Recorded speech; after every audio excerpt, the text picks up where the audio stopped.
राम राम सा। आपका गांव वाली आरपीएससी पर बहुत बहुत स्वागत है। आज हम बात करेंगे समाजशास्त्र की। जो अभी हाल ही में आरएस मेंस के पेपर हुए थे, उसमें समाजशास्त्र के किस तरह के सवाल पूछे गए थे, उनमें मार्किंग लेवल क्या रह सकता है और उनके सोर्सेज क्या क्या रहे हैं और किस प्रकार हम एक्स्ट्रा एज प्राप्त कर सकते हैं बाकी बच्चों से। उन सब की बात हम इस वीडियो में जो है वो करेंगे। और अगर मैं समाजशास्त्र की अगर बात करूं तो ये जो आपका GS 1 पेपर है, उसका पार्ट है। और जो छोटे यूनिट हैं, जिनमें टोटल 6 सब्जेक्ट जो है माने जाते हैं, उनमें से एक जो पार्ट है वो आपके समाजशास्त्र है। ये जो है टोटल 20 नंबर का जो है आपके जो सब्जेक्ट है। और इस 20 नंबर में जो है टोटल 7 सवाल पूछे जाते हैं, है ना। जो 7 सवाल पूछे जाते हैं उसमें से जो 5 सवाल होते हैं वो सिर्फ और सिर्फ 2-2 नंबर के होते हैं। 2-2 नंबर के होते हैं। और जो 2 सवाल होते हैं वो आपके 5-5 नंबर के होते हैं। और टोटल जो है मार्किंग इस तरीके से जो है वो 20 हो जाती है। यानी कि एक तरीके से इसमें कोई भी एक भी सिंगल सवाल जो है वो 10 नंबर का जो है वो नहीं पूछा जाता है। तो अगर मैं पहले उन सवालों की बात करूं जो सबसे छोटे हैं, या मेरे कहूँ कि 2-2 नंबर के मार्क्स हैं, उसमें जो सबसे पहला सवाल आया वो आया कि जाति का धर्मनिरपेक्षीकरण या धर्मनिरपेक्षीकरण क्या है।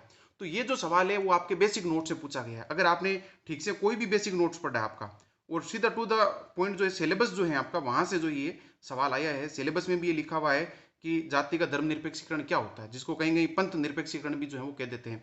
अगर आपने बेसिक नोट्स आप पढ़ के गए हैं तो यहाँ पर जो है वो अच्छे मार्क्स आ सकते हैं। लेकिन फर्क जो मार्किंग में आएगा वो इस बेसिस पाएगा कि किसने अच्छी भाषा का जो प्रयोग किया है और कितना स्पष्ट रूप में जो चीजों को समझाया है, वहां पर मार्किंग में फर्क आ सकता है। और साथ में यहाँ पर एक जो चीज हो सकती थी इसी सवाल में, अगर किसी ने समझा दिया है कि क्या होता है और बाद में अगर कोई एग्जाम्पल दे दिया है, मान लो 1-2 एग्जाम्पल दिए हैं, तो वो भी एक्स्ट्रा गेन यहाँ पर कर सकता है।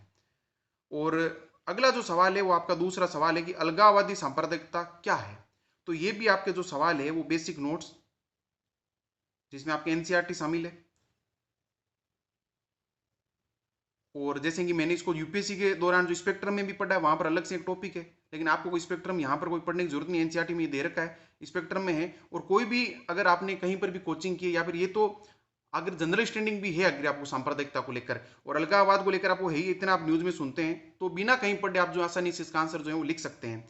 लेकिन यहाँ पर एक्स्ट्रा एज कैसे मिल सकती है, यहाँ तो आप लिख दोगे कि डेफिनेशन ये होती है वो होती है। यहाँ पर आपको लिखना चाहिए था उदाहरण, कि कहाँ कहाँ पर जो है अलगाववादी जो है वो सांप्रदायिकता दिखती है और कहाँ कहाँ नहीं दिखती है। भारत में कई सारे ऐसे एग्जाम्पल हैं जहाँ पर सांप्रदायिकता जो है वो इस लेवल पर दिखती है। जैसे कि जम्मू और कश्मीर में आप जो है एक एग्जाम्पल दे सकते थे, लेकिन एग्जाम्पल इस तरीके से देना है कि एग्जामिनर को ये ना लगे कि आप नेगेटिव वे में चीजों को है ना प्रस्तुत कर रहे हैं।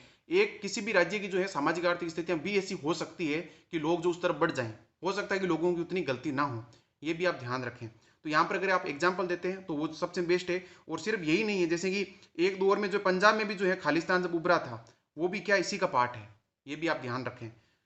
इसके बाद में जो तीसरा सवाल है वो आता है आपका सामाजिक सांस्कृतिक वृद्धावस्था से आपका क्या अर्थ है। ये सवाल एकदम नया है, ना तो मैंने इसको एनसीईआरटी में पढ़ा है, ना अपने यूपीएससी के नोट्स में पढ़ा है, ना किसी कोचिंग के नोट्स में पढ़ा है। तो ये सवाल जो है एकदम आपके क्या है, नया है। हो सकता है कि इग्नू के नोट्स में हो या फिर किसी और के नोट्स में हो, लेकिन जितना मुझे लगता है कि बच्चे ये सारी चीजें पढ़ते नहीं है ज्यादातर बच्चे। हमारे लिए बेस आधार क्या होता है, या तो आरबीसी की बुक्स है, एनसीईआरटी है, स्टैंडर्ड बुक्स हैं, और उसके बाद में कोई कोचिंग के नोट्स हैं, और लास्ट में जाकर गूगल है या फिर चैट जीपीटी है। यही 4-5 जो हमारे बेस बनते हैं, बाकी चीजें जो है बेस नहीं बन पाती है कहीं ना कहीं, क्योंकि बच्चा पढ़कर कितना भी पढ़ेगा। तो ये जो सवाल एकदम नया है। अब यहाँ पर चीजें जो है बहुत ज्यादा मुझे ऐसा लगता है कि बच्चों के जो है नंबर कटेंगे इस सवाल में। और अगर किसी ने ठीक से इसको लिख दिया है तो फिर उसको जो है यहाँ पर बहुत बड़ा जो है वो गेन मिल जाएगा, क्योंकि ज्यादातर बच्चे इसको गलत लिखने वाले हैं। और जो चौथा जो सवाल है वो कि नशीली दवाओं के दुरुपयोग का सुदृढ़ीकरण सिद्धांत क्या है। ये भी सवाल आपका नया है। ये भी मैंने खुद भी नहीं पढ़ा कभी भी ऐसे यूपीएससी के दौर में भी, और अभी जो है मैंने शायद एनसीईआरटी में भी ये सवाल है नहीं इसका आंसर, और बेसिक कोई नोट्स हो या फिर कोचिंग के नोट्स हो वहां पर भी मैंने इसको देखा नहीं है। तो ये भी सवाल नया है। अब बच्चे की किस्मत पर डिपेंड करता है कि उसने इस सवाल को किस तरीके से समझा है। अगर सही डायरेक्शन में ले गया तो उसको बहुत अच्छे नंबर मिलेंगे, और अगर गलत डायरेक्शन में चला गया तो नंबर इसमें जो कटने के चांसेस है। और मुझे जो है खुद लगता है कि 80 से 90% जो बच्चे हैं उनके ये सवाल जो है ज्यादातर के जो है वो गलत ही हुआ होगा। अगर कहीं पढ़ा है तो सही हो सकता है। फिर पांचवा जो सवाल है वो आपके आता है कि जो जातीयता के वैश्वीकरण से आप क्या समझते हैं। ये सवाल आपके एकदम जो है वो एनसीईआरटी से सीधा सीधा पूछ रखा है, और हो सकता है आरबीसी बुक्स में भी हो, क्योंकि मैंने आरबीसी बुक्स दरअसल पढ़ी नहीं है समाज की। तो एनसीईआरटी में तो ये दे रखा है, और कोई भी बेसिक नोट्स है अगर आपका कोचिंग का, तो वहां पर भी ये 100% हो गई हुआ, क्योंकि ये सवाल जो सीधा है वो आपके सिलेबस में उठाया हुआ है। ग्लोबलाइजेशन जो है वो सिलेबस में है, प्लस जो है अगर किसी ने विजन आईएएस के नोट्स पढ़े वैल्यू एडिशन उसमें भी ये दे रखा है। तो यहाँ पर आपकी जो डेफिनेशन आ जाएगी कि होता क्या है, लेकिन आपको यहाँ पर साथ साथ में जो है वो उदाहरण भी देना होगा किस तरीके से जो है जातीयता का जो है वैश्वीकरण हो रहा है। आपका जैसे कि पंजाबियत का एग्जाम्पल दे सकते हैं कि ये जो है निर्जातीय पहचान है, लेकिन आज के दौर में इसका वैश्वीकरण हो चुका है। पंजाबियत का पहचान का है, लेकिन भारतीय स्थानीय पहचान। ऐसे गुजराती जो पहचान है उसका भी वैसे हो चुका है। मारवाड़ी पहचान है उस वो भी जो है वैश्विक स्तर पर जो अपनी पहचान बना चुकी है। इन सब के आप एग्जाम्पल जो है वो बड़े अच्छे से दे सकते थे।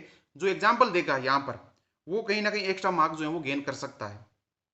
अब ये तो जो है वो छोटे वाले सवाल जो है पूरे होते हैं, और छोटे वाले सवालों में अगर हम चीज़ों को समझने की कोशिश करें कि यहाँ पर जो चीज़ें कैसे आगे बढ़ी है और कैसे नहीं बढ़ी है, तो सबसे पहली अगर जो चीज़ है, देखो अगर मैं वापस एक सवालों को अगर रिपीट करूं इन सवालों को, तो जो पहला सवाल था वो आपके बेसिक नोट से था, यानी कि इसको कोई भी लिख सकता था अच्छे से, बस फर्क ये था कि उदाहरण किसने लिखा और किसने नहीं लिखा है। दूसरा सवाल जो था वो भी एकदम बेसिक था, अगर आप सबने लगभग पढ़ रखा था, लेकिन डिफरेंस क्रिएट होगा कि उदाहरण किसने दिया नहीं दिया है। और जो आपका तीसरा सवाल है वो एकदम नया था। चौथा सवाल तो जो था वो नया था। तो यहाँ पर किस्मत बहुत ज्यादा मैटर करती है कि बच्चे की किस्मत किस तरीके की, उसने सवाल को किस तरीके से समझा है, या फिर हो सकता है कि बच्चा बहुत ज्यादा होशियार हो और उसने दोनों सवालों के आंसर जो है सही दे दिए हो डीप अंडरस्टैंडिंग के माध्यम से। और जो पांचवा सवाल है वो आपके एकदम बेसिक नोट्स हो चाहे एनसीईआरटी हो वहां से पूछा गया है, तो ये भी आपके सही होना चाहिए था। यानी कि 5 में से 3 सवाल आसानी से किए जा सकते थे, और उन 3 सवालों में ज्यादातर बच्चों ने मेरे हिसाब से आंसर लिखा है, लेकिन उन 3 आंसर्स में उसी बच्चे को एक्स्ट्रा एज मिलेगी जिसने अच्छे एग्जाम्पल दिए हैं। अच्छे एग्जाम्पल जो है आपको कहीं ना कहीं जो है वो अलग जो है वो खड़ा करेंगे। बाकी 2 सवाल जो थे वो कहीं ना कहीं किस्मत के थे, तुक्के के थे थोड़े बहुत, और अगर कोई बहुत ज्यादा बच्चा इंटेलिजेंट है वो वहां पर एक्स्ट्रा गेन जो है वो करेगा। अब आगे के जो आपके जो 2 सवाल हैं वो आते हैं 5-5 नंबर के। एक तरीके से कह सकते हैं कि थोड़े से बड़े सवाल हैं 2-2 नंबर से, और ये 50-50 शब्दों में जो आपको लिखने होते हैं। देखो लिखने को तो लिख रखा है कि 50-50 शब्द होते हैं, लेकिन मैंने जनरली जब अपनी खुद की कॉपी को देखा तो मुझे खुद लगता है कि 80 शब्द मेरे जो खुद के चले जाते हैं, 70 से 80 के बीच चले जाते हैं। और ये 70 से 80 के बीच का मतलब है कि लगभग जो 10 नंबर का मार्किंग वाला होता है उसके आसपास जो है वो सब पहुंच जाते हैं अगर आप टेबल फॉर्म में लिखते हैं तो। और अब जैसे कि इसमें पहला जो सवाल है वो पूछ रखा है कि वर्तमान संदर्भ में भारतीय राजनीति में जाति की भूमिका क्या है। ये आपकी सीधा to the syllabus, to the point जो सिलेबस से पूछा गया है। अब इसमें सबके पास कंटेंट था, चाहे आप इसमें एनसीईआरटी पढ़ो, है ना, और प्लस इसमें आप जो है लक्ष्मीकांत अगर किसी ने पढ़ी उसमें भी इसको दे रखा है अलग से कि जाति की भूमिका क्या है, वहां पर डिटेल में सारी चीजें बता रखी है। और कोई भी जैसे आरबीसी में भी हो सकता है कि ये चीज हो, और कोचिंग के नोट्स में तो ये मिलेगा ही मिलेगा आपको, है ना, वहां पर कोई जो है वो आपको सोचने की जरूरत नहीं, मिल जाएगा ये बेसिक नोट्स कोई भी अगर आपका है। अब लेकिन सवाल आता है कि क्या फिर सबको एक जैसे ही नंबर मिलेंगे? मेरे हिसाब से ऐसा नहीं है। यहाँ पर बच्चे ने अगर चीजें स्पेसिफिक लिखी है, स्पेसिफिक एग्जाम्पल लिखे हैं, तो आपको अच्छे नंबर मिल सकते हैं। जैसे कि भारतीय राजनीति में जब जाति की भूमिका आती है, तो अगर आप यहाँ पर कोठारी जी का अगर नाम नहीं लिखते हैं, क्योंकि उन्होंने जो है धारणा दी थी भारतीय राजनीति में जाति और जाति में राजनीति, तो ये अगर उन दो आप जो है ये जो उदाहरणों को अगर आप लिखते हैं कि राजनीति में जाति और जाति में राजनीति, तो जो है आपको अच्छे नंबर और मिल सकते हैं। आप इंट्रो में सीधा शुरुआत यहाँ से कर सकते थे कि कोठारी जी जो है राजनीति में जाति और जाति में राजनीति की जो है वो अवधारणा को पेश किया था, ये आपका इंट्रो हो सकता था।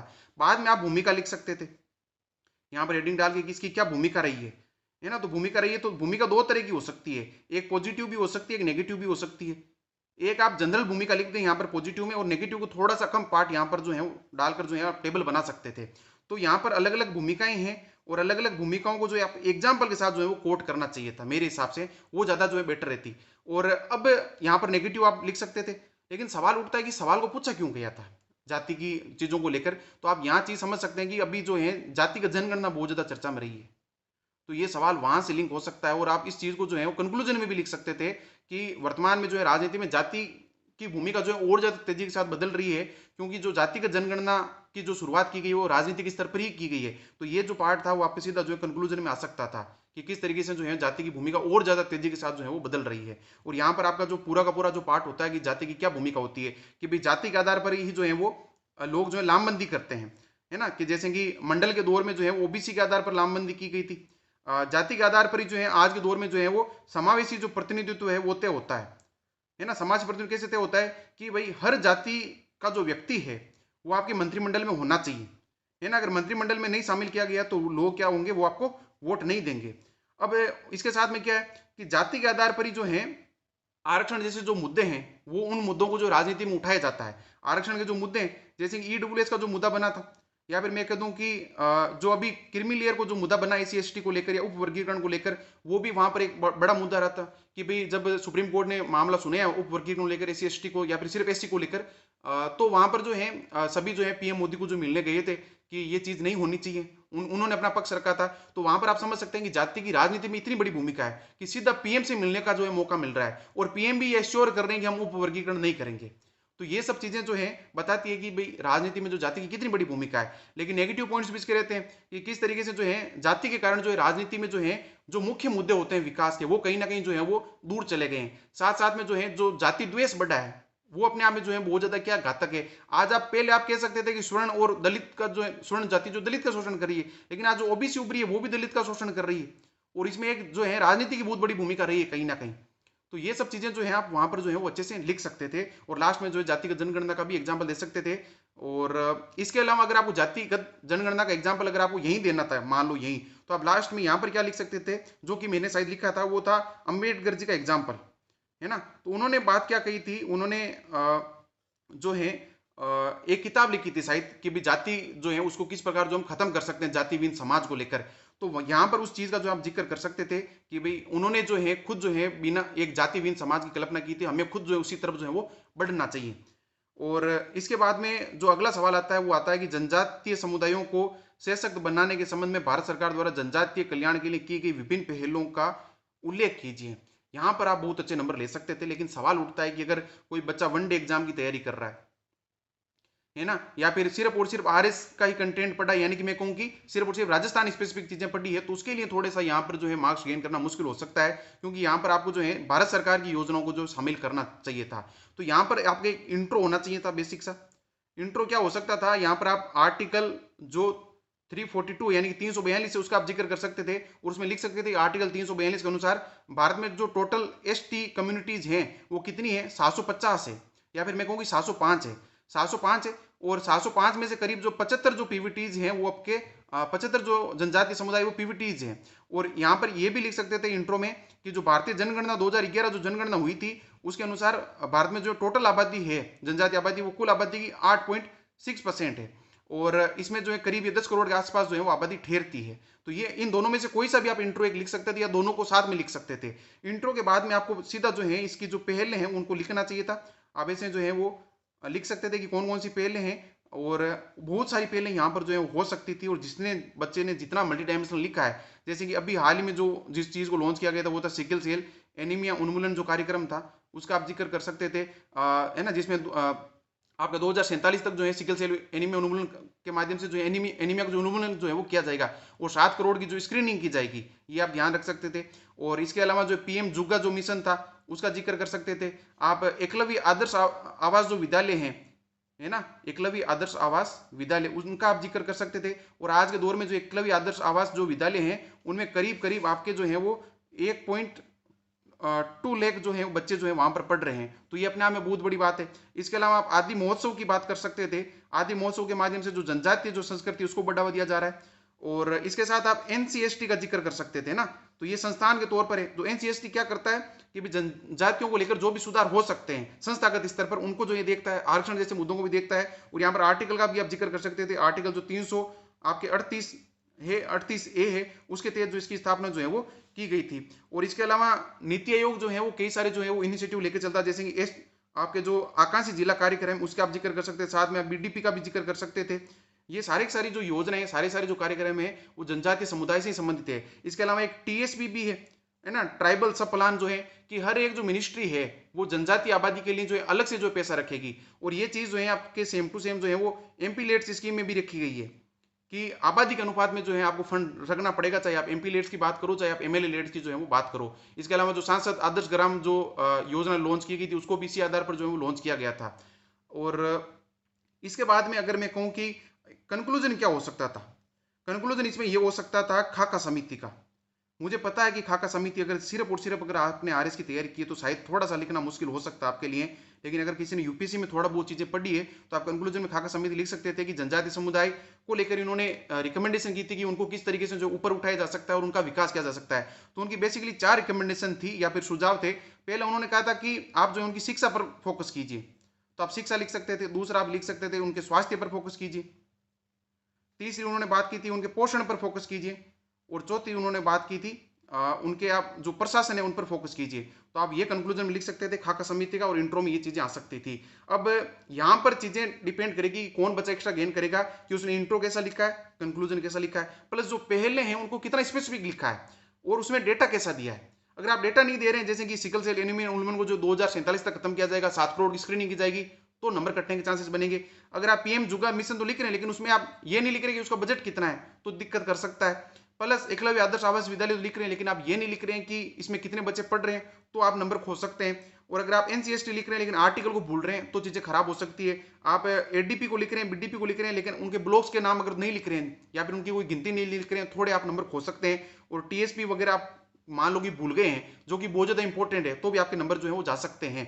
तो इन सब चीजों को अगर आप ध्यान में रखते हैं, तो मेरे हिसाब से आप जो है हर बच्चे से जो है एक्स्ट्रा गेन कर सकते हैं। तो ये यहाँ पर जो है आपका जो समाज का जो पार्ट है वो पूरा का पूरा जो है वो खत्म होता है। और अभी तक हमने जो चीजें देखी उसमें टोटल 7 सवाल देखे थे, और साथ में से अगर आप 2-2 नंबर के 3 आप अगर प्रश्नों को जोड़ो और 2 ये जोड़ो, तो यानी कि 7 में से 5 ऐसे सवाल थे जिनको आसानी से किया जा सकता था और अच्छे से लिखा जा सकता था।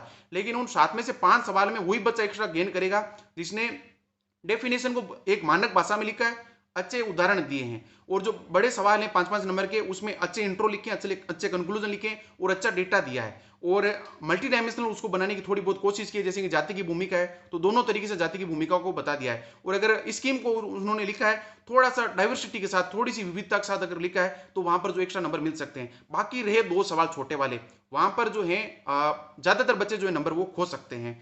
तो मेरी तरफ से एक बार फिर राम राम सा, अच्छे से पढ़ते रहिए, और जो जितने भी पीवाईक्यू रहे हैं आरएस मेंस के, उनको जो है सोल्व करते जाएं, और ज्यादा से ज्यादा जो है आप आंसर राइटिंग पर जो है वो फोकस करें। और सबसे बड़ी चीज जो यहाँ पर ये है कि समाज जो सब्जेक्ट है वो आपके यूपीएससी में भी है। तो अगर कोई एक बच्चा जो दोनों की तैयारी कर रहा है, तो उसके लिए कहीं ना कहीं जो प्लस पॉइंट ही है कि वो दोनों को एक साथ में जो हैंडल कर सकता है। बस यूपीएससी में थोड़ा सा ये है कि वहां पर सवाल जो है वो डेप्थ में ज्यादा आते हैं, अप्लाइड सवाल ज्यादा आते हैं, यानी कि किताबी जो नॉलेज है वो कम काम आता है। एक व्यक्ति की जो है समाज को लेकर डीप में कितनी नॉलेज होती है, वही वहां पर जो है काम में आ सकता है। तो आप यूपीएससी के भी पेपर साथ साथ में देख सकते हैं, अगर क्योंकि आरएस जो उस तरफ बढ़ रहा है तेजी के साथ। अगर आप यूपीएससी के पीवाईक्यू अगर देखते हैं साथ साथ में, तो आपको ये पता रहेगा कि आरएस किस सीमा तक जा सकता है। ये तो पक्का है कि आरएस जो है यूपीएससी से आगे तो नहीं जाएगा अभी के लिए, तो ये आप मान लेना। और अगर आप लेवल यूपीएससी का आधा भी अगर आप बना लेते हैं, तो आप आरएस से जो है वो ज्यादा एज जो है प्राप्त कर सकते हैं।